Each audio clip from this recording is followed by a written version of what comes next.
Okay, good afternoon, everyone, and welcome to this workshop on faculty data resources. That's what you have seen on the online sign-up form. But I have a different name here for the workshop. I will explain why, but it's the same workshop. So my name is Kurian.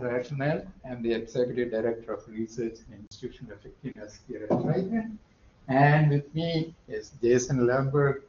I hope you know him. Most people know him, not me. So he's the director of early alert and retention. And this workshop is going to take about an hour. Probably it will go a little longer than this, but depending on how exactly the second part of this workshop goes. So I have to explain what's the why this particular name for this workshop. This is part of the strategic plan, right? And strategic plan, I hope you are aware of the strategic plan. And under the strategic plan, we have 3 goals, and one of the goals is about the faculty or about teaching and learning. So assuring quality and innovation in teaching and learning with the goal of course, student success, retention, and completion. And within that goal for this year as well as next year, the strategic plan is at the 3rd year of its implementation, and this is 3rd year. Next year will be the 4th and final year. And for these 2 years, we have an action plan under goal 1, and it is about equipping faculty with resources, especially data resources that can help with students, again, retention and completion. So this workshop is part of that action plan. Actually, there is a lot more information here about the action plan 1. There is a committee that's actually managing this particular action plan, and I'm leading that committee. But as you can see here, there are many faculty members as part of this committee. And we have 3 members of the committee right here participating in the workshop.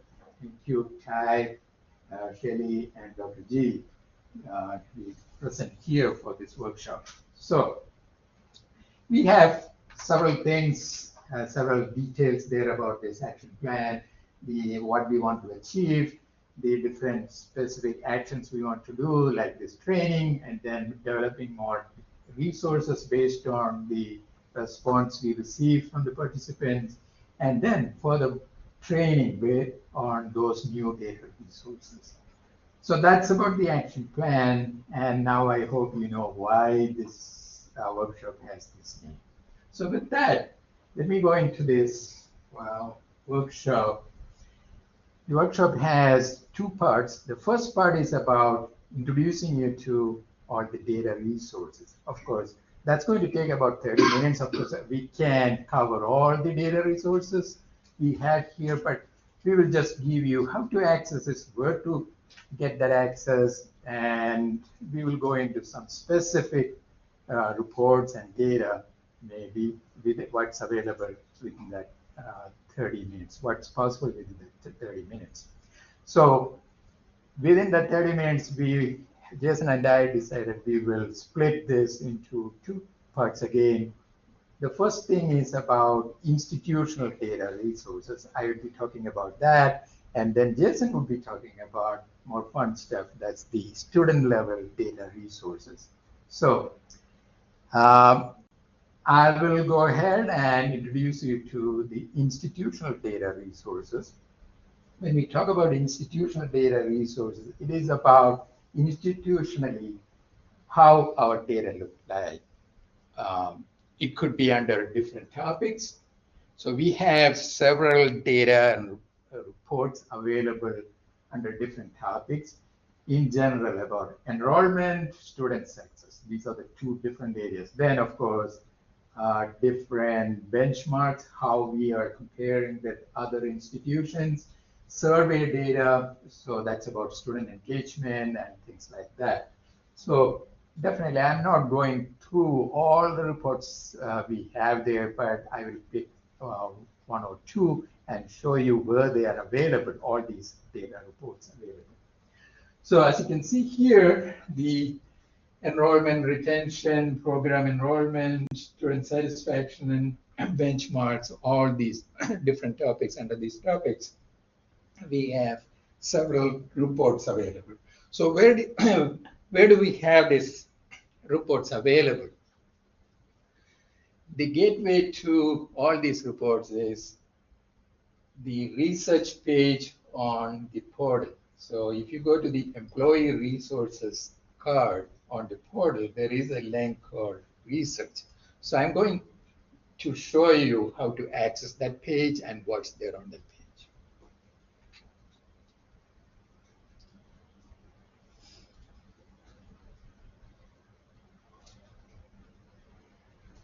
So as you go to employee resources, then research. So this is the research page, and you'll see a lot of information here. This is the research team, and as you scroll down, you have this section called research reports. And under this research report section, you have several folders, as I was saying, under different topics. Say, for example, 10th day enrollment reports. 10th day is the census day for the institution. So for as of 10th day, as of that census day, what's our enrollment in a lot of details. So you can see for every fall for the last 10 years, we have the data available here. So you'll see, for example, I'll just open up this one report from fall 2023. You can see data about enrollment. So this is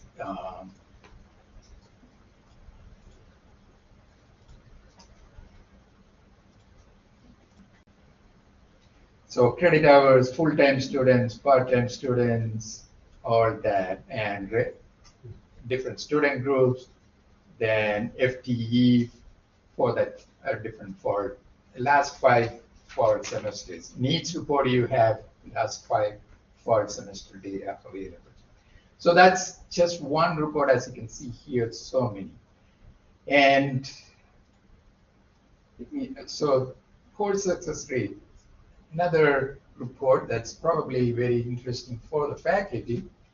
And for each semester, we have these success rates for each individual course available in this report, and much more. So a lot of statistics about the course success. So this is an elaborate report with, this is for fall 2023. You can see 2023 spring, then last 2 semesters. So institutional success rates, then going to school and different schools, and then we also have what's called the high enrollment, low success courses. So courses with the highest enrollment but lowest success rates. Then, of course, there's a lot more details here. Then for each individual course, not section, but individual course, you have the success rates for the latest 3 spring terms, latest 3 terms is available here. So for under each report here, for the different semesters, you will see these details available. And so that's course success rates report. I just want to go to some of the latest reports. We published actually 3 reports last week. So these are right off the press. This is what's called the market share report. Market share report gives information about what percentage of our high school students from the district come to Triton. Okay. So that's basically the information, but provided by this report, but in much more detail. So this is for class of 2023, the latest one available. And what percentage? For example, about 18% of our in-district students come to Triton for their degree or certificate. So there were 3,698 graduates from the class of 2023, and out of that, 663 enrolled at Triton in fall 2023. So by school, this information is available here. This chart provides that. And of course, a lot more details about the market rate or market share. So for example, this chart provides year-to-year change in market share. So for public schools, we are down compared to last year by 1.6 percentage points. So we are down this year for public, but private we are up by 1.3 percentage points. So year to year, you can see many of the years we were trending down. And the complete data is available here. So that's market share report. And another new report I just want to point to is the graduate success report. This report provides information about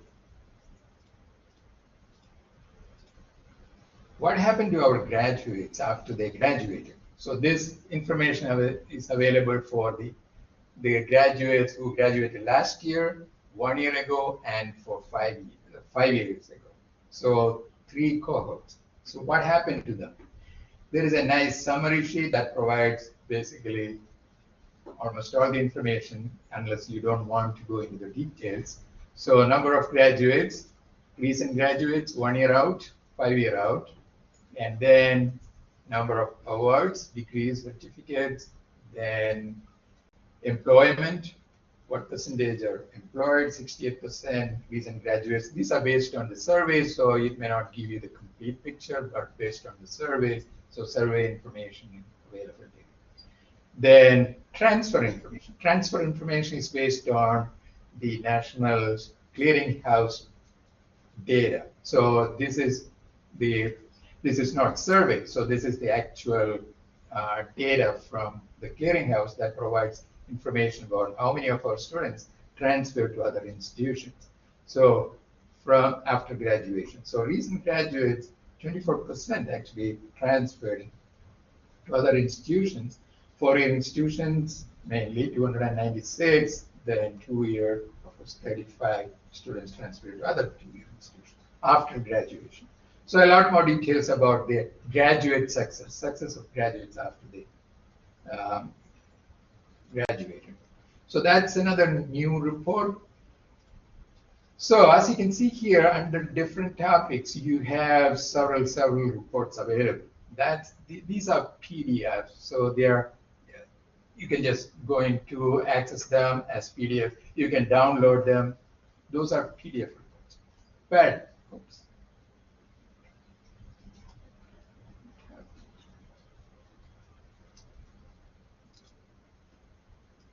Okay, so in addition to this, I just want to talk about another tool or another platform, an online platform where the data is available. Data is available in a more interactive way, where you can interact with the data and filter. You can slice and dice and see what the data is. So it's called Triton Reports and Analytics Center, or TRAC. So to access TRAC, you have a link there. Then I will show you.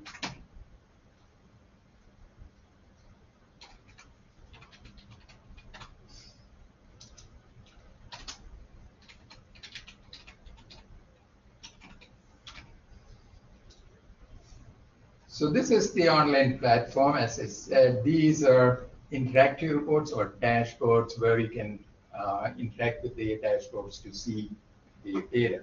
So for example, course success, the same data is available in an interactive way here.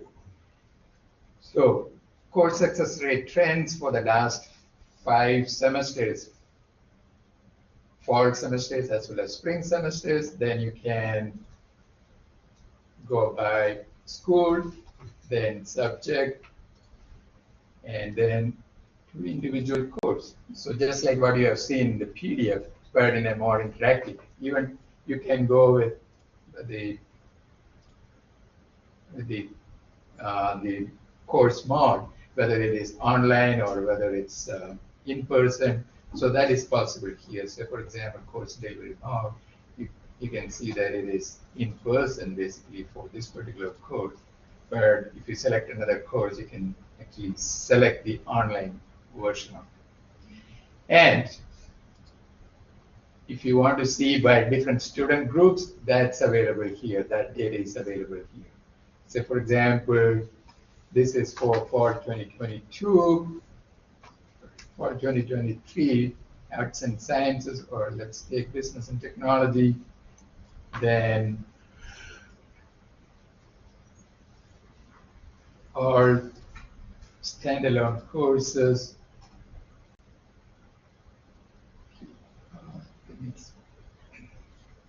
For 2023, yes. So for different student groups, the success rates for different student groups. So Hispanic students, female, male, all that.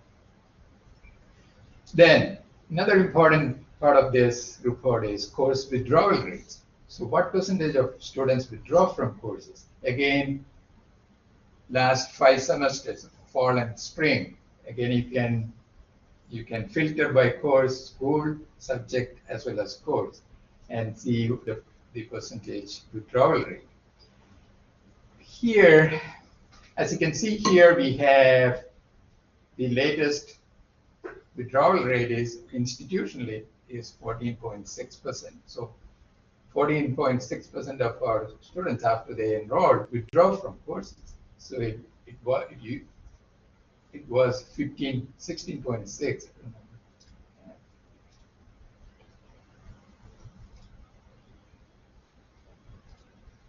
So 16.6 for fall 2022, and the latest fall rate is 14.6%. So that's course success rates. Let's go into some other reports. So under enrollment management, under the folder, you have more interactive reports. For example, retention dashboard. This is something updated on a daily basis. If you go into the retention dashboard, we are keeping track of our first-time, full-time, and part-time students from the fall semester. So for example, fall 2023, first-time, full-time students, we had that semester 832 students, part-time 522. What percentage of them are currently enrolled in summer? So full-time, 21%. For we have enrollments happening for fall and fall 2024, and 18.6% are enrolled in fall. So this is updated daily, so you get this is used by our enrollment services, especially to look at the student list and see who have not enrolled, and they reach out to these students so we can increase our enrollment rate, or retention rate. So that's retention information, or tracking retention, and daily enrollment reports are available for fall as well as summer. Then program enrollment. So for example, if for every program we have, for every program area, we have the enrolled student profile. So for example, let's take HRT. So we have 35 students enrolled in HRT programs, and they are in these programs. Okay, and 62.9% are male, 37.1 are female, and this shows 80% are in district. Then the race, ethnicity distribution, age distribution, and if you want to see the same information for a particular program within that program area, you can click on the bar here for that program. Then the profile changes for that particular program. So all that information changes to that program. So that's for the AAS program under HRT. So 19 students in that program. So that's program profile dashboard. Again, as you can see here, there's plenty of reports available here. And another one I just want to show you is program completion. We talked about program enrollment, but program completions. For the last 10 years, number of completers institutionally, how many completers we had.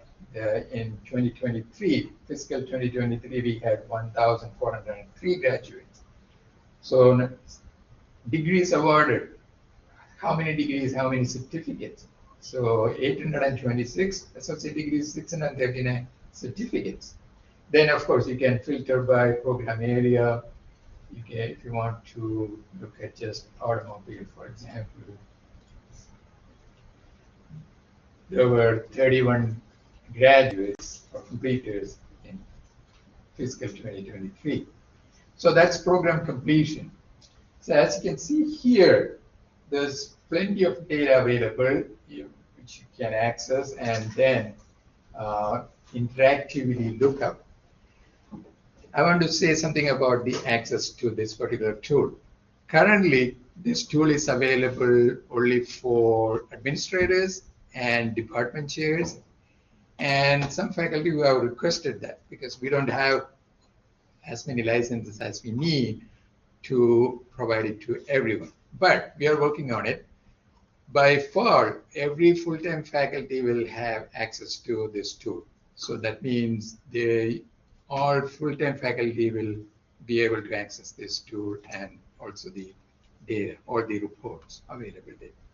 So with that, I will hand it over to Jason, but in the meantime, as he's setting it up, if you have any questions on any of the things I talked about. I know it's a lightning introduction to the data resources or institutional data resources. And there is plenty of things to look up or talk about, definitely. So I would encourage you to look it up, especially the PDF reports on the portal. And if you have any questions, just shoot an email to research@triton.edu. Yes, sir. Cool. Thank you, Kurian.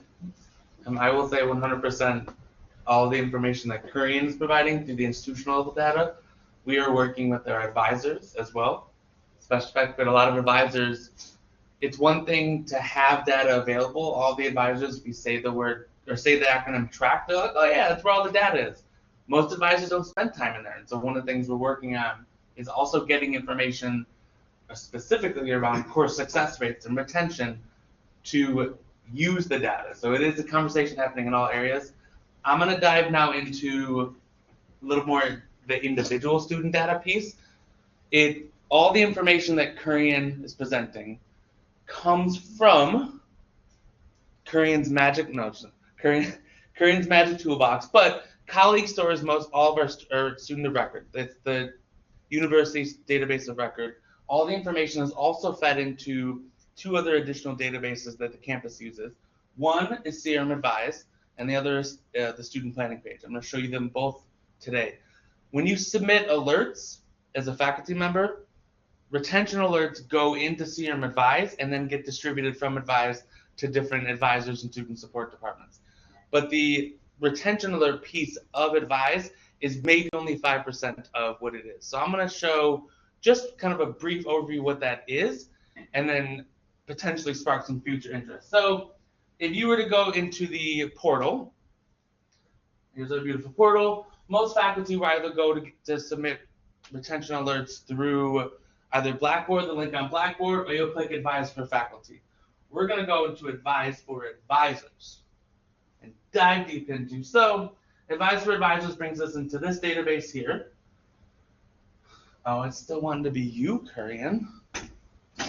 We're gonna log you out because Kurian, Okay. Kurian has access to everything in the world, but apparently Advise doesn't. All right, there we go. All right, so my warning: I'm going to show an individual student's page. After the session, I'll use my Men in Black tool and I'll wipe all the information from your brains. So you're gonna see personal student information, but I want to make sure that you see how it works. So within Advise, an individual student's profile is going to hold all of the information that we collect during the process of application and then over the course of the time as a student. Some basic stuff in the beginning is a quick snapshot when an advisor logs in, or potentially faculty advisor logs in. It's just going to be their basic info at the top here. Indicators, this is a whole other conversation that I would love if you have deeper questions about what indicators do. This is a conversation we're using, especially around our movement to have faculty submitting attendance via self-service. Indicators will play a role in the future. For right now, really what this is going to do is this is going to hold their current schedule. It's going to let us know if they have any open alerts on their student profile. It's going to also hold any activities, communication that has happened between a retention alert or an advisor or a student support staff that has reached out to that student, as long as they are using this system. And that is a huge cultural changeover. That is, I would say majority of our advisors are still not keeping their conversations within the system. We are slowly getting there, but it all exists here. Then this also holds their active programs, quick snapshot there. And then if you were to go down to the end, you get to see their history in terms of their student programs. So if they've added or dropped or changed. And the student success team is just going to be their current advisors, and if they are in any cohort on campus. So if they're in athletics, trio, Triton, surge, it'll show up here. Or if they are in a program in business and tech or in health careers where they have a retention specialist, that person will also show up here. And those are basically the student success team. And then at the end, finally, you get into all the nitty-gritty of the student's information. So it's address, phone number, their prior academic history, so information in terms of their high school GPA, the transfer GPA, and then you start playing around with financial aid info, which then plays a role into eligibility for programs on campus. So this is kind of the snapshot of the student profile through Advise. Another fun place is you can either go to, so that's it. I'll stop there for a second. Any questions on just basic student info within Serum Advise? Cool. There is another destination then for individual student data that is more on the academic facing side. This is kind of a big picture view. All right, so I want to dive into, so we can either go, so on each individual student profile, on the top of the profile, you have a link to something called student planning.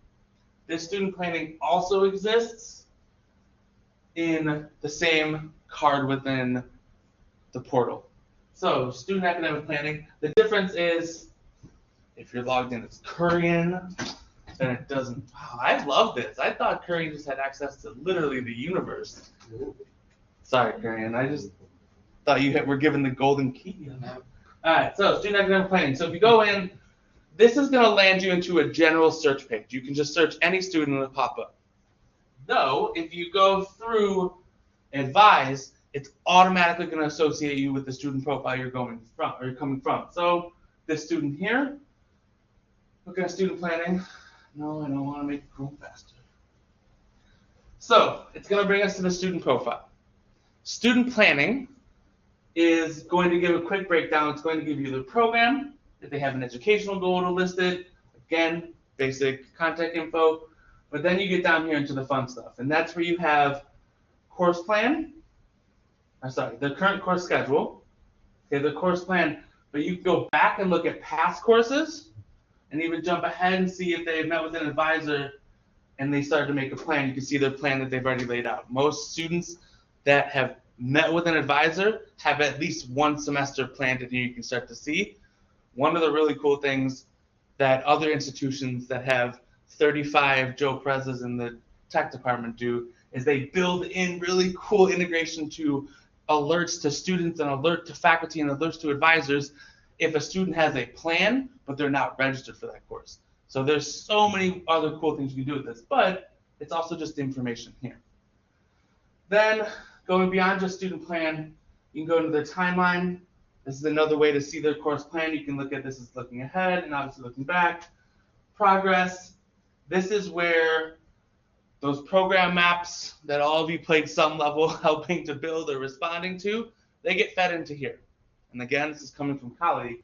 But as long as the program map information is correct, again, good data goes in, good data comes out. As long as the program map information is correct, this will give you a snapshot of an entire student's program and whether or not they've completed every section required for that program. And then one other piece into here, you can then dive into, if you want to go back, if you're working with an individual student, you look at the student grades, you can look at test scores, and you can even then check on whether or not they've applied to graduate, kind of a full-scale support of the student. But the at-a-glance piece here is the connection. So this is the individual student data. CRM Advise is kind of a general snapshot of the student that incorporates all of the pieces. Student planning is much more academically focused. Questions on any of that?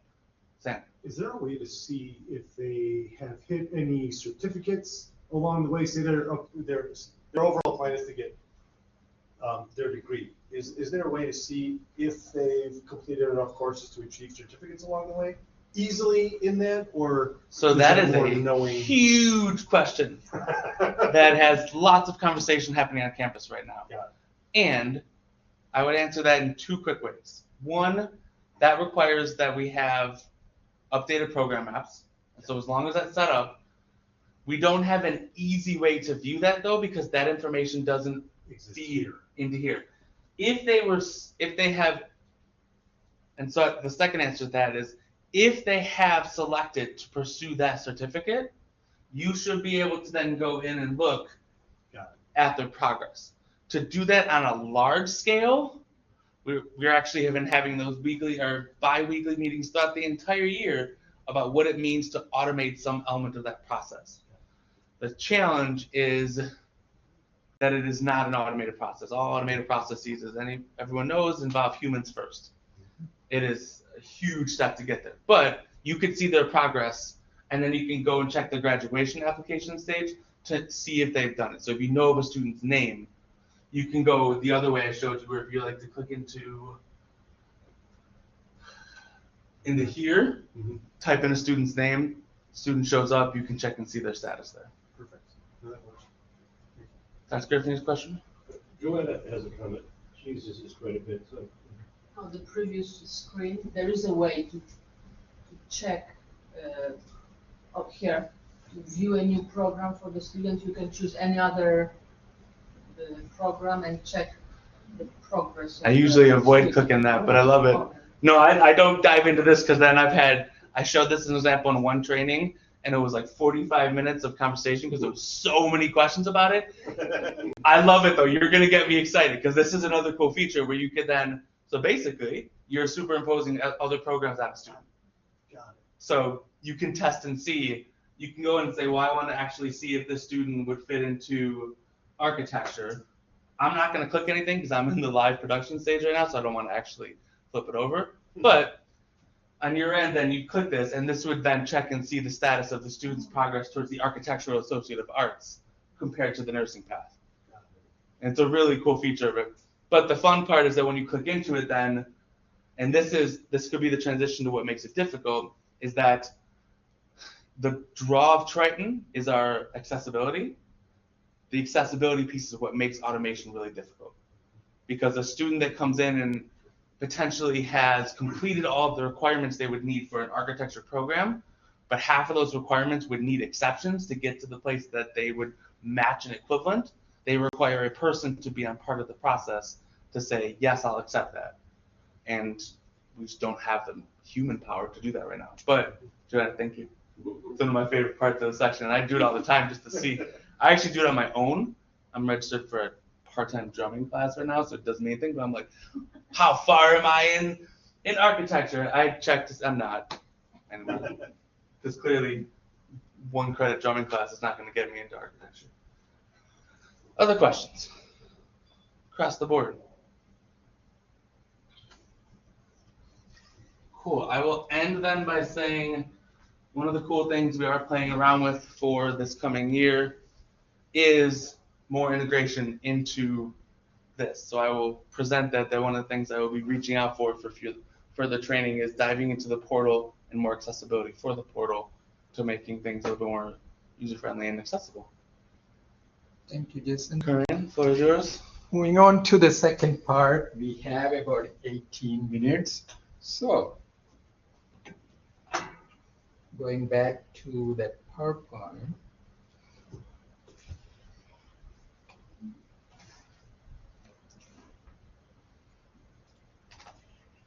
So, I know it's the time, and you have heard enough about all the data resources and the data books and interactive or PDF, static or dynamic, all that.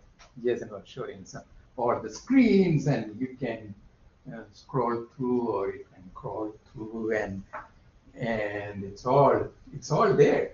And I have to say, all that data you showed, this is accessible to all faculty, right? You don't need a special access, as well.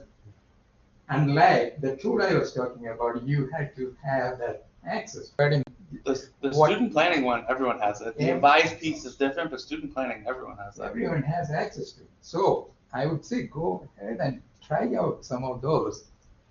But my question is, okay, you have listened to all this talk about data. But this is the time you may have this question. So what? Right? So what question? You have all this data, but how exactly am I going to use it? Where exactly am I going to use it? Of course, that's a big question. What we are talking about really is data. Where the data is available, how all these different data under different topics. But that's not how you may want to use it. Just because the data is available, you're not going to use it. Before you look at the data, you may want to have a question. I just call it as a question. It could be your problem. It could be something you want to solve. It could be some goal, or it could be you want to present something, you want to argue about something, or it could be your research. You want to do some research on this. But whatever that is, you would start with that before you look at all the data we were talking about. So actually, we need to start from the question, then look at the data, then we look at what's called insight. So how do we derive insights from the data? Of course, that itself takes a lot of experience and a lot of work. And that's where my department can help you with generating those insights. The way the data is presented would help in some cases. So the insights have to come from the data for insights that would help with that problem or the question you are asking. So that's the next step. So once you have the data, then you go into the insights, but you don't stop with insights. The most difficult part is from insights to actions. You can have all the insights from all the data you looked at, but how do you move from insights to action? That's a different skill you have to develop. So how do we develop this skill? That's exactly what we wanted to talk about in the second part. We have only about 10 minutes now, 11 minutes. Again, I'm not planning to talk about all these aspects about how to move from question to data to insights to action. The best way, as you all know, as faculty, the best way to do that would be for you to experience this particular, what we call the process. I call this as the process. So we have something for you to experience this process. Again, it might take more than 10 minutes, but let's see how we can do it. So what we are talking about, we will start with the question. So the question is, imagine you are in August of 2024, getting ready for that fall semester. How many courses we are going to teach? 5, 4, depending on your assignment. So 5 courses, and you are just thinking about how exactly or how differently you would be approaching those courses now. You may have been teaching that courses for last 10 years, or it could be a new course. Whatever it is, you want to approach, probably you want to bring in some new things into those courses. So you are doing then some planning, looking at the syllabus and things like that, creating that syllabus. You want to bring in some ideas for the students, especially you are worried about the withdrawal. We looked at the withdrawals from the sections, and you have seen that do you withdraw students, or you have withdrawals from students drop out from your courses? Of course, they do. And you're seeing that maybe, I'm just making it up, maybe your course has only 1% of withdrawals. That's great. But in general, we have seen the withdrawal rate is like 10%, 15%. So that's troubling, especially from a student success point of view or retention persistence point of view. You don't want to 10% of your students from your course withdraw or drop out. So you may want to think about, okay, what could be introduced? What could be changed? So you have probably that's going to improve the situation. So that's the question we are going to look at today. And I'm going to talk about, I'm going to give you the data. So the data will be provided to you, and we'll see how exactly we can go through this process. So the data, I will not talk a lot about this data here because you are going to look at it yourself. So the data itself is called the story of course withdrawals. And just to give you some ideas about, see, these are the number of course withdrawals from spring 2019 to fall 2023. You can see number of withdrawals. We looked at the percentages, but just to give you an idea, how many students or how many withdrawals happen in a particular semester. And just giving you some information about the student groups and what percentage of, for different student groups, the percentage withdrawals. So that's another piece of information. Then, reason for withdrawal. So when students withdraw on their own, they have the chance to say or select why they are withdrawing from that particular course. And that information is, I have provided that information here. If it's an instructor withdrawal, like you can withdraw a student. So if that's the case, as you can see here, most of it is instructor-led withdrawal. Or at the end of the semesters, the instructor assigns a W, that means withdrawn the student. But other than that, you can see a lot of other reasons for withdrawal.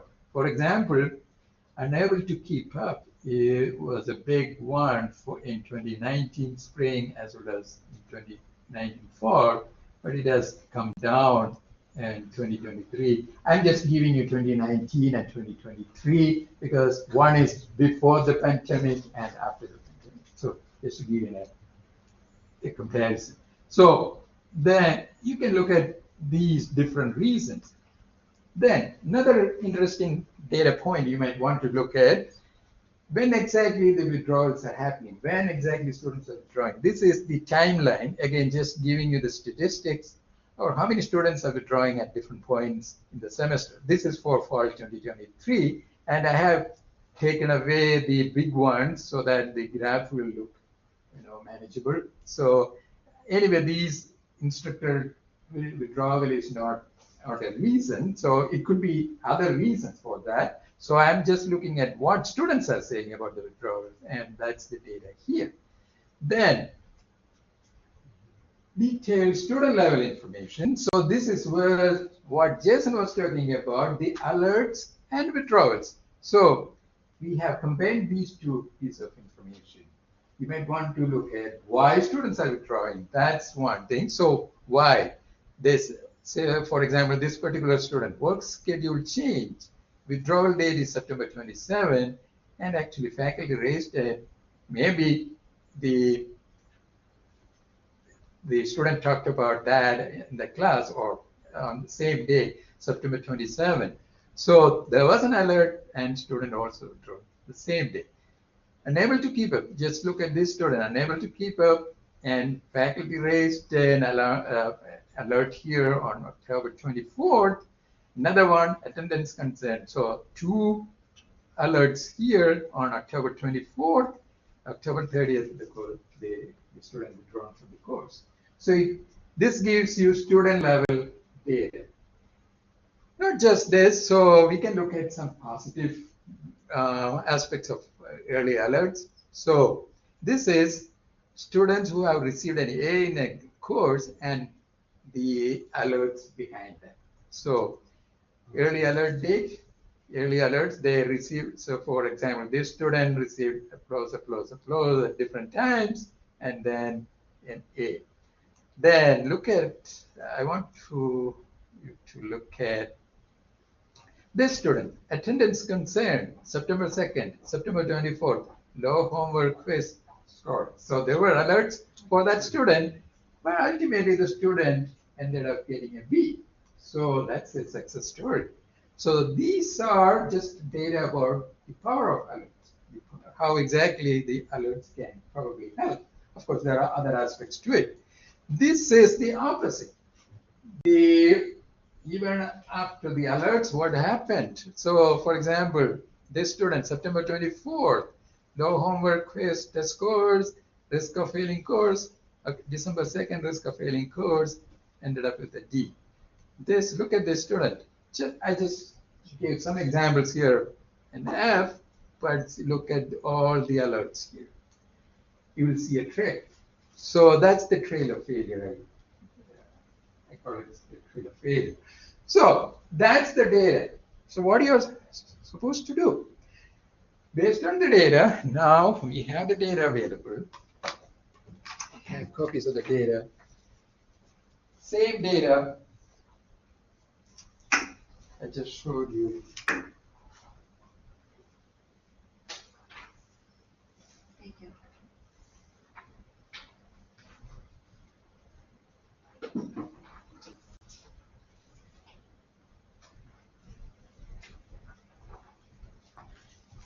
I'm sorry.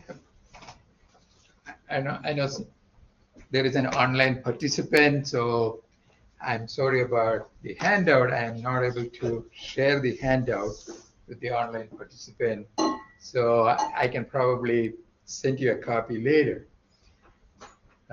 So what do you need to do?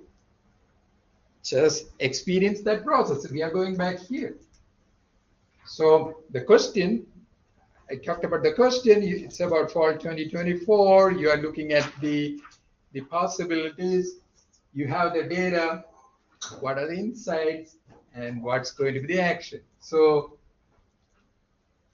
based on the data, what could be 2 to 3 new teaching strategies that I can use in my classes to help retention? Okay, so that's what you're looking for. That's your question.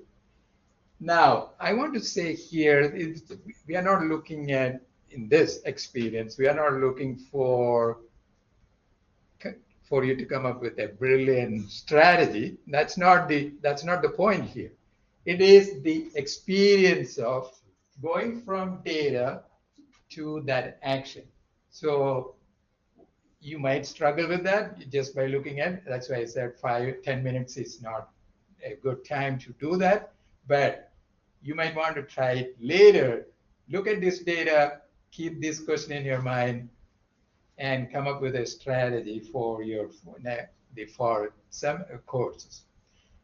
And just think about that experience. That's what we want to show you, how you have to experience that process, going from question to data to insights to action. Okay, I will leave it there. If you have questions, maybe we can spend another 5 minutes probably. If you have time, just spend 5 minutes. You can ask me questions. Think about this process. if we can spare that 5 minutes, that's fine, because we are at 4 now. So Good job, great job. Good, Jason, nice job. You got it done, so thank you. yeah.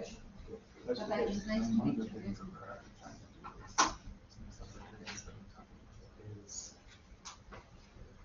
Is how do we work positive reinforcement? Mhm. It's tough because there's only so much time. So- Yeah.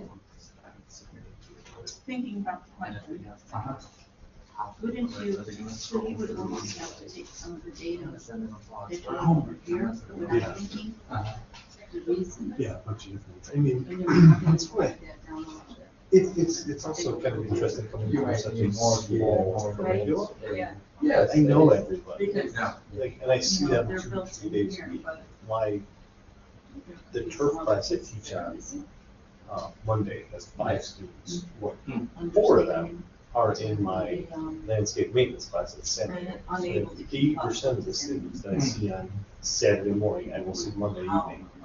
And one of the other ones was in a bunch of my other classes. So I start to get to know them, There's a, like there's on a personal level. The options you and I think that honestly, are limited like this. I would So, honestly- yes, what's the real meaning of those options? I think I'd be That's- interested. That's true, yes.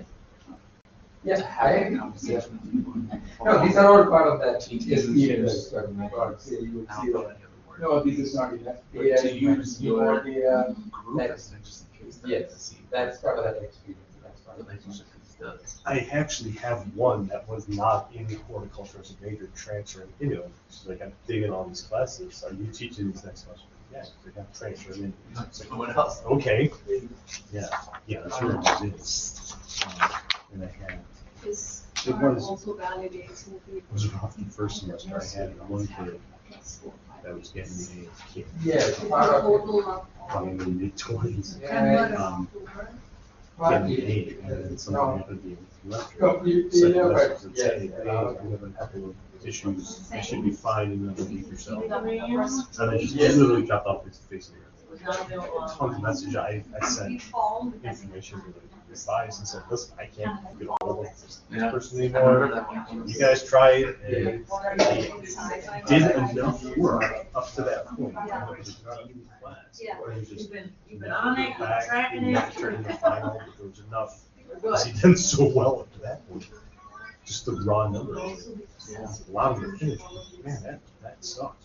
Yeah, there was a couple of classes that I was teaching that was in. He would have been Thanks so right much. up there at the top.